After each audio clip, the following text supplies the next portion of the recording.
Do you know the importance of keeping your mouth shut? Have you ever wondered how many people have ruined their own lives, futures, opportunities, or dreams simply because they didn't know when to stay silent? There are those who get overly excited when they are happy, spilling all their plans and sharing every detail of their lives. Later, when things go wrong, they can't understand why it happened. Then there are those who, in moments of anger and frustration, say things they shouldn't. What if I told you that learning to keep quiet could change everything? Zeno of Citium, the founder of Stoicism, once said that we have 2 ears and 1 mouth for a reason. We should listen twice as much as we speak. In today's video, we will explore practices that will help you grow in silence. But first, let me tell you, this video reached you because someone before you subscribed to our channel, liked, and left a comment. So, do the same, and keep this chain going. Ever wondered why silence is so powerful? Since the moment we are born, we are encouraged to express ourselves, and our first words are celebrated by our parents or guardians. However, rarely in life are we taught that silence is also a powerful form of communication. Staying silent can reveal much about you, your intentions, and your personality, showing respect for people and the environment. It can attract more attention than speaking incessantly or trying to convince someone who doesn't want to listen. What if silence could make you more powerful? When you talk too much, especially without purpose or clarity, you diminish your power. Instead of projecting authority and mastery of the subject, you create the opposite effect, leading others to respect you less and devalue your opinions. When you replace the urge to speak with the desire to listen, you unlock the door to personal growth. In our social relationships, we can apply the Stoic virtues of temperance and wisdom to improve and minimize many of our relationship issues. Consider the case of Carlos and Alex, both salesmen with different approaches. Carlos talks endlessly, offering discounts before the customer even asks. This often results in lower commissions for him. Many times the customer was ready to buy without any discounts, but Carlos's excessive talking makes them walk away. Alex, on the other hand, knows how to sell more and earn more. He quickly attends to customers but listens more and speaks at the right time. Alex asks smart questions to understand what the customer truly needs. This way, he can sell exactly what the customer wants and close many deals. Could listening be the key to success in sales and life? Listening more than talking benefits not only sales but other aspects of our lives as well. Here's a simple exercise for you. Recall 3 instances in your life where you lost something because you couldn't keep your mouth shut. Just as one can develop the habit of talking too much, one can also learn to listen by speaking less. Stoicism teaches us self-development and mental training to listen twice as much as we speak. To achieve this, you need to realize that the more you talk, the weaker you become, and the more you listen, the stronger you grow. Imagine having a tool that helps you speak less and listen more. For example, if Carlos practiced temperance, he wouldn't offer discounts right away. He would learn to wait, understand what the customer truly wants before speaking. Temperance acts like a remote control for our reactions, telling us not to overdo things, neither in talking nor in acting impulsively.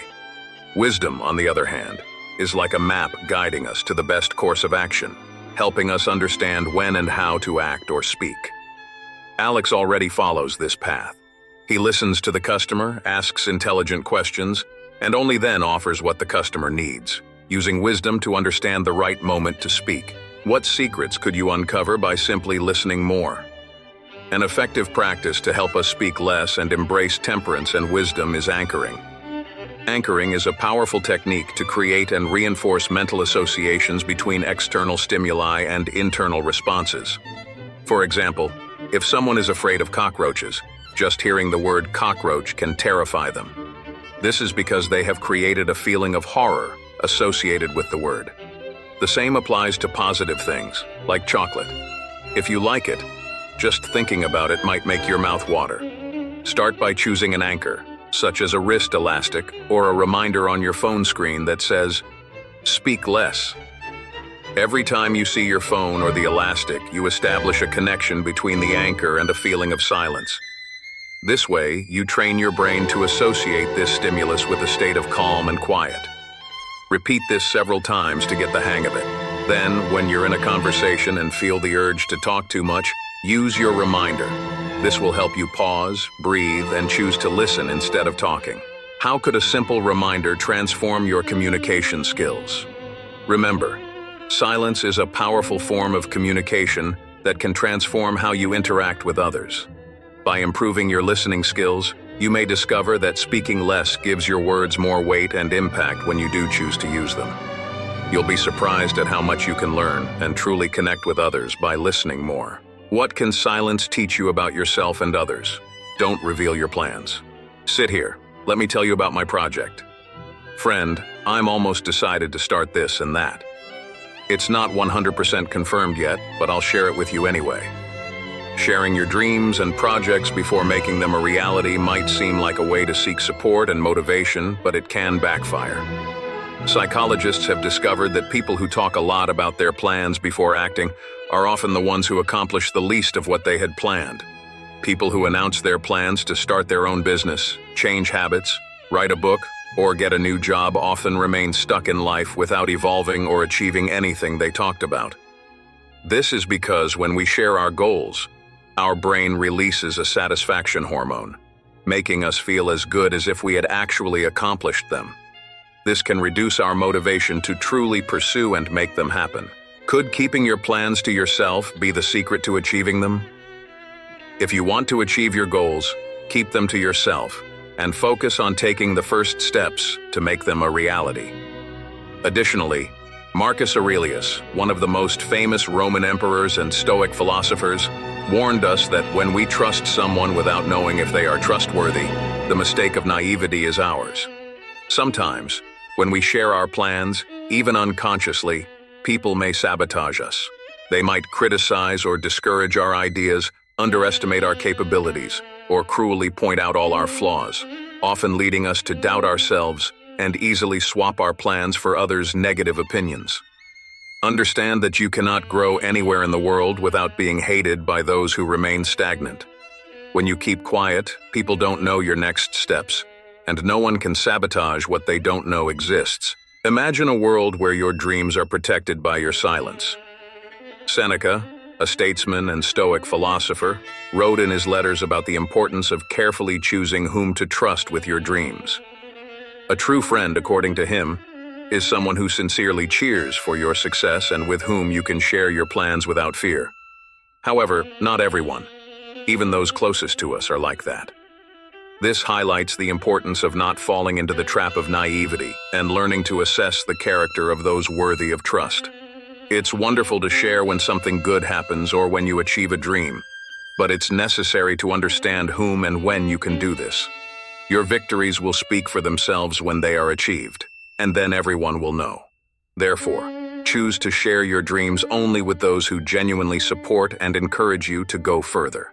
What if keeping your dreams to yourself could be the key to making them come true? Keep your opinion to yourself. Stoicism offers a valuable perspective, teaching us to broaden our view beyond our own points of view and to consider life in different ways. One of the most liberating lessons of Stoicism is the ability to choose not to express our opinions and shield ourselves from the tyranny of response. What if you didn't have to have an opinion on everything? Often we are confronted with giving our opinion on topics circulating on the internet with questions like, who do you think will win the reality show this year? What do you think of the celebrity's body at the carnival? What do you think about the hottest topic of the week? Stoicism teaches us a powerful alternative, silence or the conscious choice not to form an opinion on these matters. As Emperor Marcus Aurelius reminds us in Meditations, every minute spent worrying about others' lives is a minute less dedicated to our own life and moral development. This philosophy can be applied not only in superficial discussions but also in interactions with our closest circle. Can you imagine how freeing it would be not to have an opinion on everything? Every time you give an unsolicited opinion about your brother's life, the car your neighbor bought, or how your nephew is being raised, you are involving yourself in a problem or situation that is not under your control to resolve. Stoicism invites us to focus on our own lives, suggesting that if we have extra time and energy, we should use it to help others, not to judge them harshly. This approach not only helps us cultivate a richer and more peaceful inner life, but also teaches us to value positive action over empty criticism, promoting an environment of support and mutual growth. When we realize we can control our opinions, we understand we can control what we say. Practice the ability to think absolutely nothing about a certain situation and accept the freedom of not needing to have an opinion about everything happening around you or feeling disturbed by these events. Marcus Aurelius's words confirm this. We have the power to hold no opinion about a thing and to not let it upset our minds, for things have no natural power to shape our judgments. Imagine the peace of mind that comes from not being weighed down by every little thing. Limit access to meddling people. Rarely do meddling people ask if we want or need their opinions. They just express them. They often speak their minds without much thought or reflection. And when confronted, they justify their behavior by claiming to be honest and sincere. Victor Hugo, a French poet and novelist, once wrote, "Know that frankness does not consist in saying everything you think, but in thinking everything you say." Being honest and frank has nothing to do with disrespect. That's why it's essential to set clear boundaries in our relationships. Those who speak without thinking often say things they shouldn't, to people they shouldn't, at inappropriate times and places, and mainly about what they shouldn't. Have you ever considered how setting boundaries can change your interactions? Expecting someone to recognize and respect your personal boundaries without you clearly communicating them can be an endless wait and often doesn't work. It's up to you to establish these boundaries politely and respectfully. Epictetus, one of the great Stoic philosophers, offered wise advice that perfectly applies to situations like this. When talking to a student who was having difficulties with his brother's behavior, he advised, "Everything has two handles, one with which you can hold it and one with which you cannot." This means that although we cannot control others' behavior, we can choose how to respond to it. When someone meddles too much in your life or says things they shouldn't, you can't control what that person does, but you can control how you respond. One approach is to talk privately with the person, being honest and saying that you didn't like it, that you don't accept that kind of behavior because it affects your relationship and could lead to a distancing of the friendship. This stance not only helps protect your personal space, but also teaches others how to interact with you respectfully and considerately. Setting boundaries is an act of self-respect and a way to cultivate healthier and more balanced relationships. We must recognize there is a limit to what we should endure and remain faithful to it. Epictetus also makes a comparison about smoke in a house, saying, "Someone made smoke in the house? If they made a moderate amount of smoke, I stay. If it's too much, I leave." This stance not only helps protect your personal space, but also teaches others how to interact with you respectfully and considerately. Setting boundaries is an act of self-respect and a way to cultivate healthier and more balanced relationships. We must recognize there is a limit to what we should endure and remain faithful to it. Epictetus also makes a comparison about smoke in a house, saying, "Someone made smoke in the house? If they made a moderate amount of smoke, I stay. If it's too much, I leave." Can you imagine how empowered you would feel by setting and enforcing boundaries? If you act this way, it's time to rethink that attitude and invest your time in your own development. You don't have to justify yourself. Silence carries such deep wisdom that, at certain times, it becomes the best response. Sometimes we feel the need to explain ourselves, either to seek acceptance, to please, or to create bonds with others. However, many problems in our lives are actually caused by not keeping our tongues in check. Vanessa is an example. After facing debts and financial problems, she dedicated herself to learning about financial education, paid off her debts, organized her finances, and even started investing.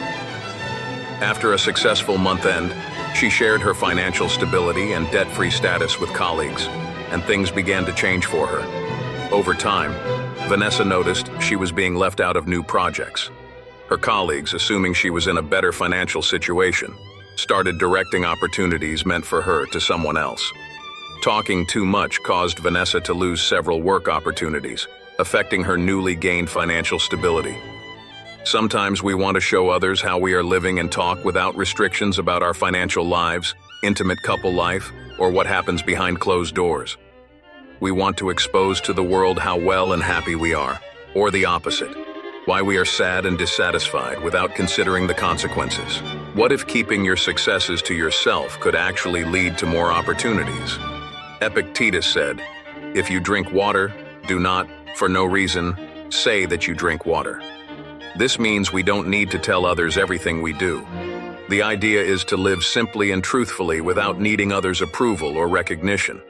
In this sense, Epictetus teaches us the importance of keeping some things to ourselves and not sharing every detail of our lives, showing that being discreet and keeping certain choices private can strengthen our character. You don't always need to explain your actions. Sometimes staying quiet is the best response. Imagine the strength you gain from choosing when and what to share. Neither talking too little nor too much is ideal. Balance is key.